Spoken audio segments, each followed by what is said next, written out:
costumbre que en el último año de mandato de un presidente se lo presente como soldado herido, incapaz ya de tomar grandes decisiones, pero la realidad puede ser otra. Guillermo Lasso aglutinó en el 2017 el descontento mayoritario de la ciudadanía con el régimen correísta.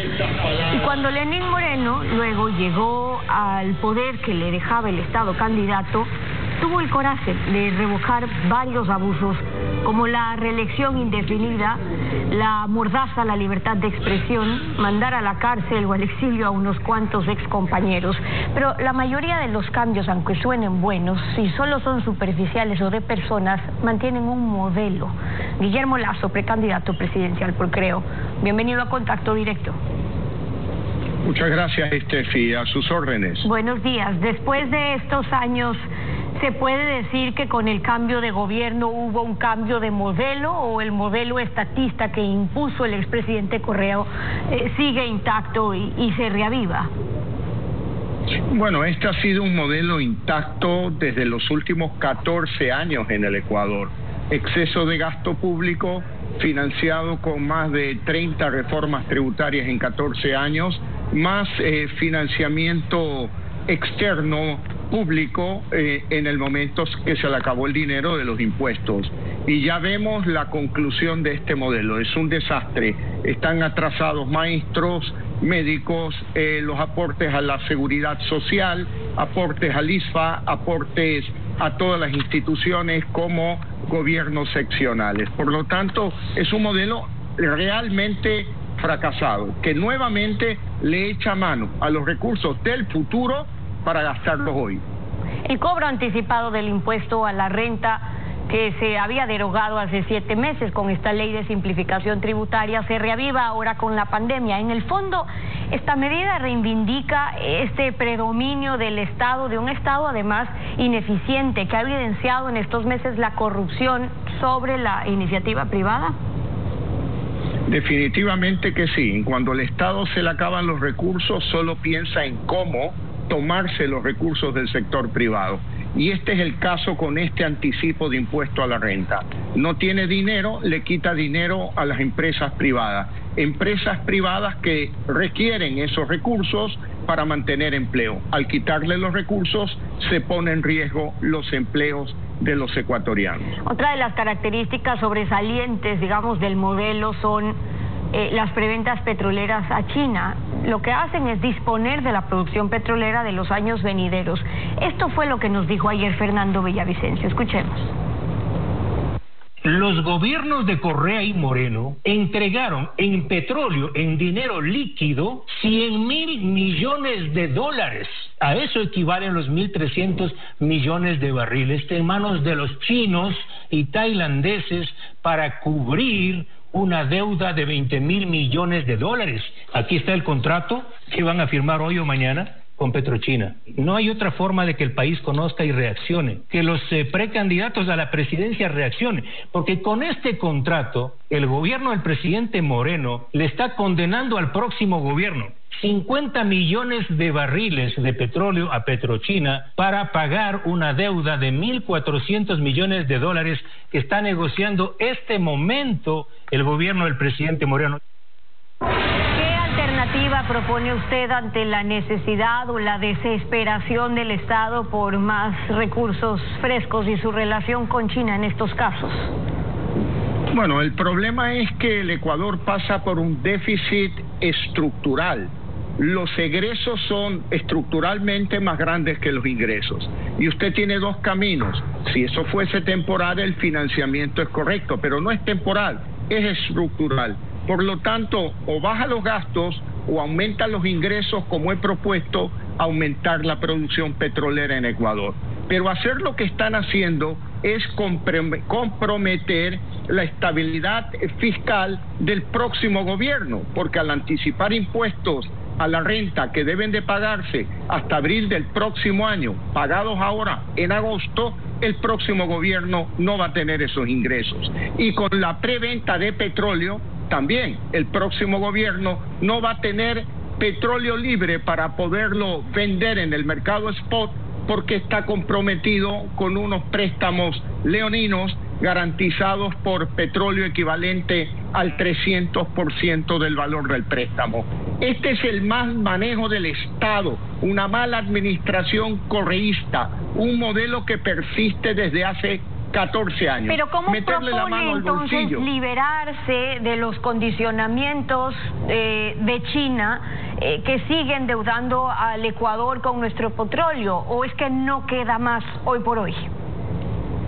Mire, Steffi, lo que le corresponde hacer al Ecuador, y desde ahora, sino al futuro gobierno, es plantearse una meta muy clara: aumentar la producción petrolera. El Ecuador produce 500.000 barriles diarios de petróleo, teniendo unas reservas de 4.800 millones de barriles probados. Sin embargo, Colombia, que tiene la mitad de las reservas, 2.400 millones de barriles, produce 1 millón de barriles al día. Tenemos que hacer algo para aumentar la producción petrolera, aumentar los ingresos, frenando el gasto, a efectos de solucionar este problema estructural de un déficit fiscal que no se soluciona con deuda, porque la deuda pública no es sino la suma de haber financiado durante los últimos 14 años todos los déficits fiscales.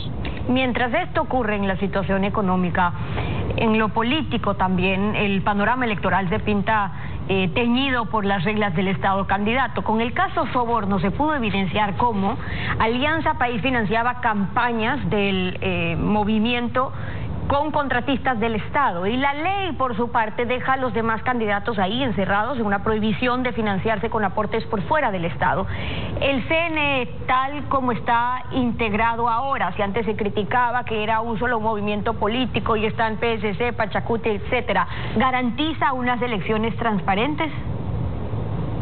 Yo diría que no, pero no queda más que jugar con esas reglas del juego. Hay una mayoría que ahí es móvil, en ocasiones en favor de un movimiento político y en ocasiones de otra, pero siempre en contra de la transparencia de un proceso electoral que debería, en esta ocasión, respetar la voluntad popular para que desde el primer día estemos gobernados por un gobierno legítimo, sobre el cual no duda de su origen ningún ecuatoriano.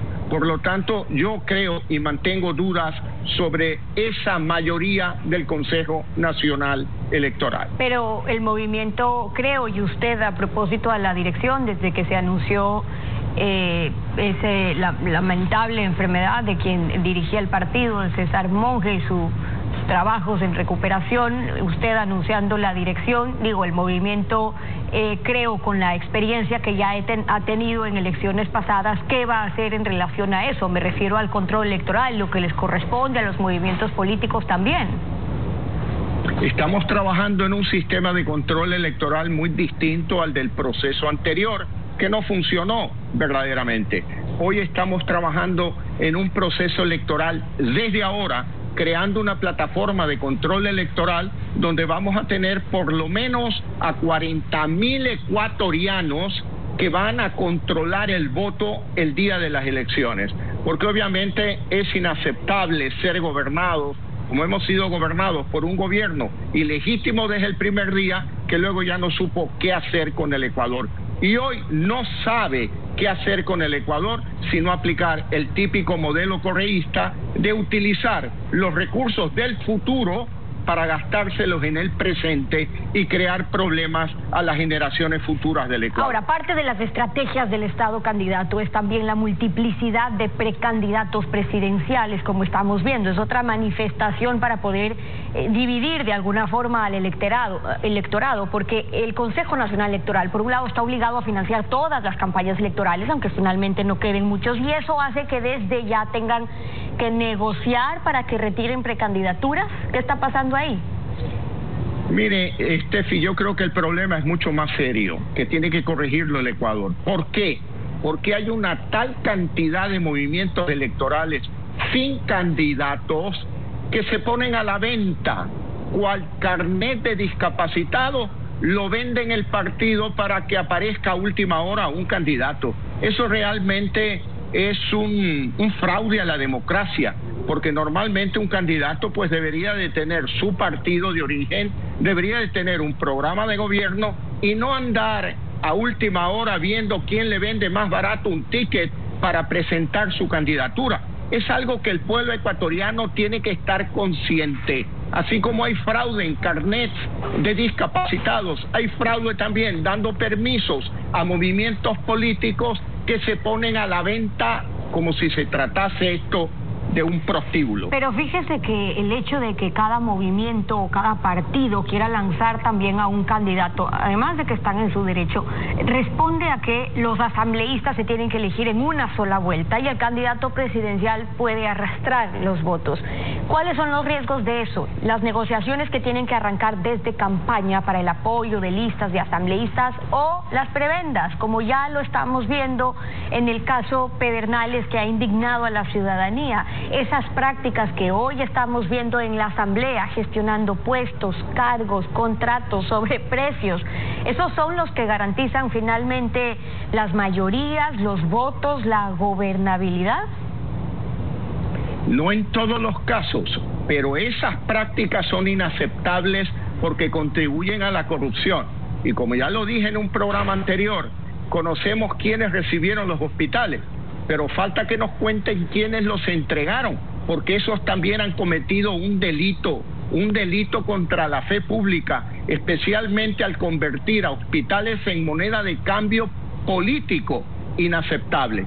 Parte del problema nace de este sistema del Código de la Democracia, este exceso de partidos políticos. Yo no niego el derecho a participar a cada ecuatoriano en una contienda electoral, eso es correcto, pero veamos aquellas personas que han nacido en un movimiento político, que tienen un conjunto de ideas, que tienen conceptos que los defienden desde hace mucho tiempo, y no aquellos que aparecen de repente en un partido político que se los han prestado de alquiler. ¿Por qué? Porque también el CNE actuó emitiendo partidos políticos, autorizando partidos políticos como moneda de cambio para proteger a su presidenta de un juicio político. Y eso es corrupción. Véalo de cualquier manera, es corrupción. Como corrupción es poner en alquiler o venta partidos políticos sin ideologías, sin conceptos, a los que se adhieren a última hora personas que quieren ser candidatos que se les ocurrió a última hora, o candidatos a presidente o candidatos a asambleístas. Eso es inaceptable porque no se trata de una democracia pura, sino de una democracia bañada por la corrupción. Penosamente, esto es así. Son las respuestas del precandidato presidencial Guillermo Lazo, acompañándonos hoy en Contacto Directo. Gracias por haber estado con nosotros. Muchas gracias, Estefi, muy amable.